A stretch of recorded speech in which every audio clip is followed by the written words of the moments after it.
السلام علیکم۔ دارالکفالہ کے حوالے سے انشاءاللہ ہم کچھ بیسک چیزوں کو ڈسکس کریں گے۔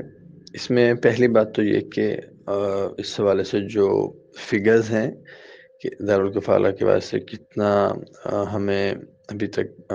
ضرورت ہے فائنانس کی اور کتنا اس پہ ابھی تک انویسٹ ہو چکا، وہ ساری تفصیلات تو آپ کے پاس فائل میں جو آپ کو ڈیٹا دیا گیا اس میں بالکل موجود ہوں گی۔ ابھی ہم نے صرف ان واقعات کو مد نظر رکھنا ہے جو ہمیں موقع کی مناسبت سے پیش کرنے ہیں، بتانے ہیں، سمجھانے ہیں، جس سے ہم ملنے کے لیے جا رہے ہیں۔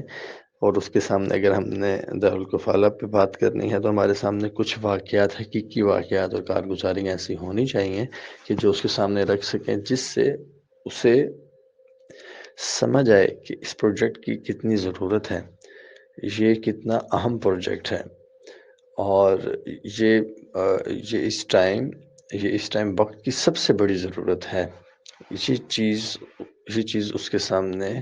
اچھے سے پیش کی جا سکے، اسے کلک ہو، اسے اس کے اوپر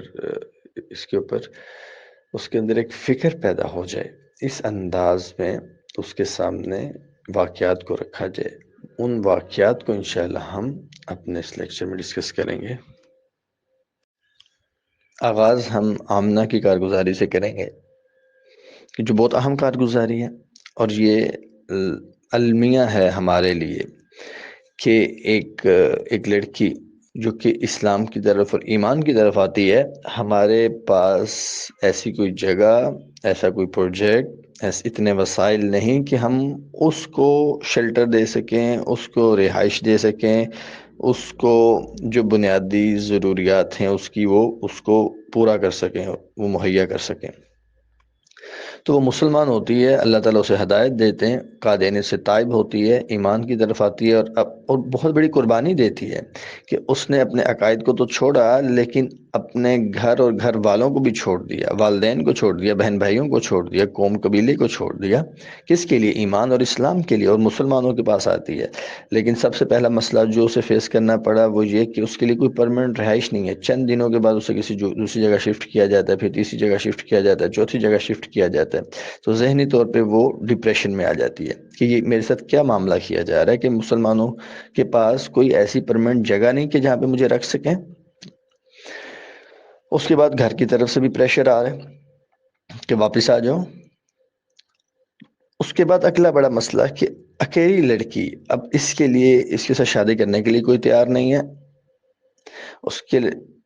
وہ بہت کوشش کے بعد اس کے کلاس کے ایک لڑکے سے بات کی گئی، اسے تیار کیا گیا، اور اس شرط پہ وہ تیار ہوا کہ اگر والدہ مان جائے تو میں شادی کر لوں گا۔ اور والدہ سے جب بات کروائی گئی اور بات کی گئی، اور لڑکی سے جب بات کی اس کی والدہ نے، تو اس لڑکے کی والدہ نے اس لڑکی کے ساتھ اس انداز میں بات کی اور اتنا اس کو ٹونٹ کیا کہ وہ لڑکی دل برداشتہ ہو گئی، اور اس نے یہ فیصلہ کر لیا ہے کہ اب میں واپس اپنے گھر جاؤں گی، کہ مسلمان کسی بھی طور پر مجھے سپورٹ نہیں کر سکتے، مجھے سپیس نہیں دے سکتے، اپنے درمیان قبول نہیں کر سکتے۔ اور وہ لڑکی واپس چلی جاتی ہے،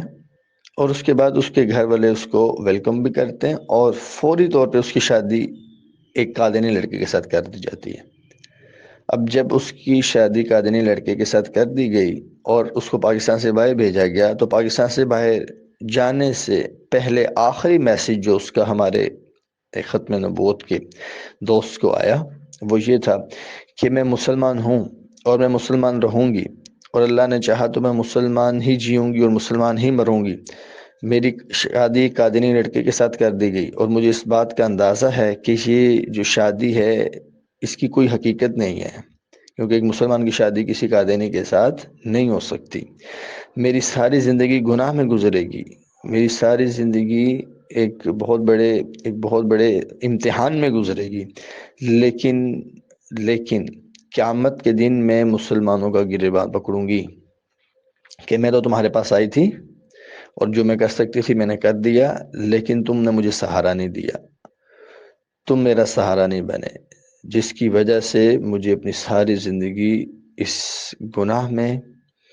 اور اس تکلیف اور اذیت میں گزارنی پڑی۔ اب بتائیں کہ اس کا ذمہ دار کون ہے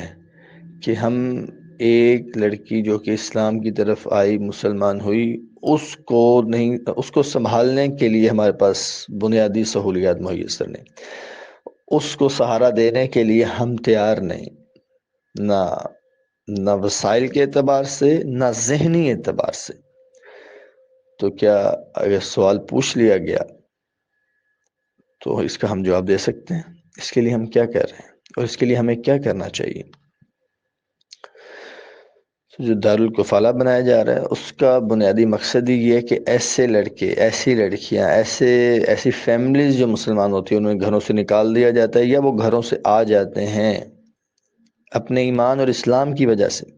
ان کے لیے کچھ ایسی جگہ ہونی چاہیے جہاں پہ ان کو رکھا جا سکے، رہائش دی جا سکے،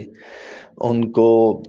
ذہنی طور پہ بھی وہاں پہ سکون ہو، معاشی اعتبار سے بھی اور قانونی اعتبار سے بھی ان کو سہارا دیا جائے، ان کی وہاں پہ تربیت کی جائے، ان معاشرے کا ایک بہترین فرد ان کو بنایا جائے، ایک بہترین مسلمان ان کو بنایا جائے۔